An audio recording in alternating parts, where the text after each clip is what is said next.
The more you try to stop thinking about someone, the more that person occupies your mind. It's like trying to calm water by slapping it with your hands. Each movement creates more waves. Taoism teaches something deeply counterintuitive. The mind does not calm down by force. It calms down when you stop interfering.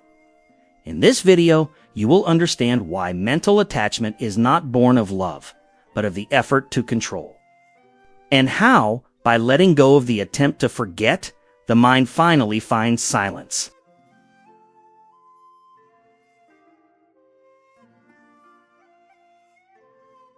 That is the paradox. The more you try to calm your mind, the more it agitates. The more you try to forget someone, the more that person occupies space within you. Taoism has observed this movement for thousands of years and points out something uncomfortable, yet liberating. The problem is not the thought. It is the force you exert against it. To understand how to calm an obsessive mind, you must first understand why it became that way. And that begins with recognizing a very specific internal imbalance, which Taoism calls disharmony between action and flow. This is where we come to the first lesson. Taoism does not call this obsession. It calls it internal misalignment. When your mind revolves around someone, it is not about that person. It is about a void that you tried to fill with them. Lao Tzu teaches that when the center is unstable, the mind seeks support outside. When external support becomes uncertain, the mind collapses in a circular fashion. Overthinking is not attachment to the other person. It is attachment to the feeling that the other person represented. Security, validation, meaning, continuity. When this disappears, the mind tries to recreate control through thought. But thinking does not create stability.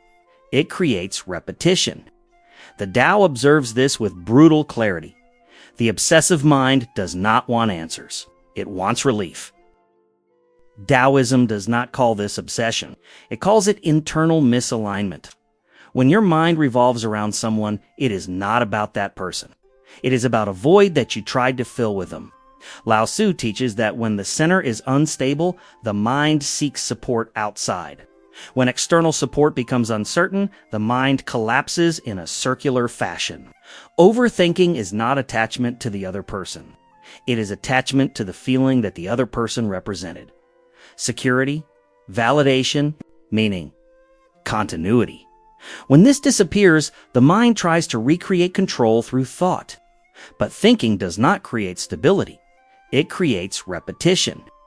The Tao observes this with brutal clarity. The obsessive mind does not want answers. It wants relief. Here is the most common trap. You wake up thinking about the person. You get annoyed by it. You blame yourself. You try to distract yourself. You try to rationalize. You try to be strong. Each attempt sends the same internal message. This shouldn't be happening. And every time you say that to your mind, it responds with more activity. Taoism doesn't try to extinguish fire by blowing on it. It removes the fuel. The fuel here is resistance. The more you resist the thought, the more emotional density it gains. It ceases to be just a memory and becomes a problem to be solved. And problems don't go away. Problems demand attention. Wu Wei is not passivity. It is action without internal friction. Applied to the mind, Wu Wei means to stop trying to correct your thoughts and start observing their movement. When a thought arises, you don't push it away. You don't judge it. You don't analyze it. You allow it to pass through without it becoming the center of your identity at that moment. This changes everything, because the thought ceases to be an intruder and becomes just a passing phenomenon. The Tao teaches that what meets no resistance does not take deep root. Obsession only becomes obsession when you try to expel it. There is a crucial difference that almost no one notices. Thinking about someone is not the problem. Merging emotionally with the thought is, when you observe a thought, you are above it. When you get involved, you are inside it.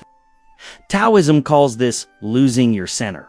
Every time you enter into a thought and begin to dialogue with it, justify it, imagine scenarios, or revisit conversations, you give away your energy. And invested energy creates continuity. What you feed remains. What you observe without reacting dissolves. Taoism values emptiness more than form. A glass is useful because of the empty space inside it. A door exists because of the space that allows passage. Similarly, the mind calms down when you allow internal spaces. Overthinking takes up all mental space. It leaves no breathing room. It leaves no silence. Taoist practice does not attempt to replace thoughts with other positive thoughts. It creates intervals, moments when you are not trying to understand, solve, or overcome. Obsession weakens in neutral silence, not in forced affirmation. At first, when you stop fighting with your mind, it seems to get louder. This is normal. It is like a river that has been dammed for a long time. When the dam breaks, the water flows strongly. But the Tao is clear. The flow stabilizes when it encounters no obstacles. If you do not interfere, the peak passes. The mind cannot sustain intensity without resistance. It tires itself out. You don't have to stop thinking about that person to free yourself. You need to stop losing yourself when the thought arises. That is the real change. When you remain whole, even with the thought present, it loses its power. The Tao does not remove the wind. It teaches the tree to be flexible. When the thought arises, just do this. Acknowledge it. Breathe. Don't continue the story. Don't ask why. Don't project into the future. Don't review the past. Let the thought exist without dialogue. This is the most Taoist gesture possible. Don't fight. Don't hold on. Don't push. Over time, something reorganizes itself. You realize that the mind does not need to be empty to be at peace. It just needs to be detached from control. If this teaching found you, it was not by chance. In Tao, nothing is forced. The right things simply align when we are ready to hear them. By subscribing, you are not following a channel. You are choosing to walk with more clarity, less attachment, and more presence. If this makes sense now, stay. The path continues.